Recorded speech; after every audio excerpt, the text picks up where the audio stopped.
Now that you've learned about the U.S. sailing and U.S. powerboating's signature progression of learning, let's put all 5 components together and apply it to the discipline you will be teaching in. The Chalk Talk is primarily cognitive, providing the learner with new information in a classroom environment, allowing the student to process this new information without the added components of motor skills, equipment, or being on the water.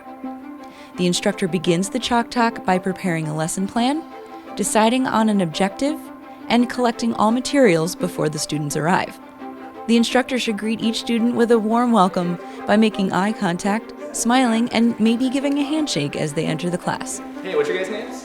John. Max, nice to meet you. Hi, Brian. Max, nice to meet you. You're gonna meet in the classroom right over here. The instructor begins the Chalk Talk by presenting the objective and the focus skill for the day's lesson. So we're gonna go ahead and learn how to reef or shorten our sail today. Reefing is just the process of reducing the sail area of typically our main sail. Next, the instructor begins engaging the students with artful questions to link the student's prior knowledge and experience to the new content. To engage all students in the learning, a good Chalk Talk engages multiple learning pathways, such as kinesthetic activities like tracing illustrations in the text, visuals such as colorful visual aids, and auditory activities such as turn and talk to a partner at your table. I think it's just talking about alternative ways of reducing sail area. By asking questions, the instructor guides the students through the learning process and checks for understanding of key concepts.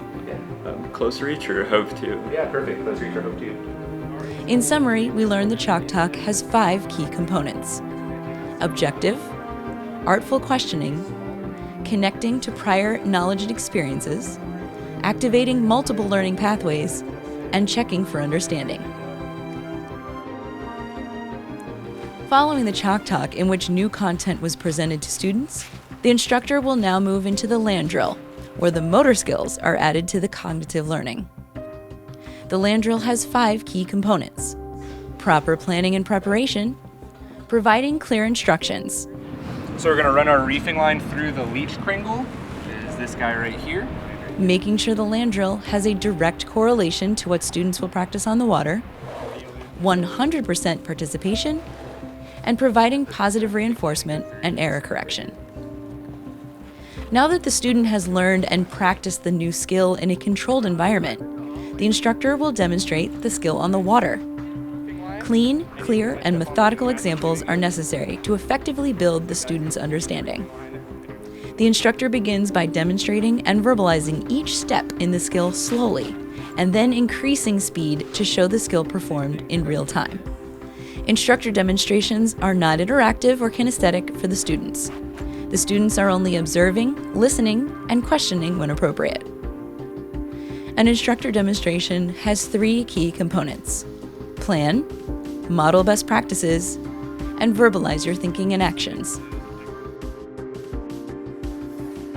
Student practice combines the new content delivered in the Chalk Talk and the motor skills executed in the land drills with the example provided in the instructor demonstration. The key to any student practice is for the actual application of the skill to occur under the supervision of the instructor.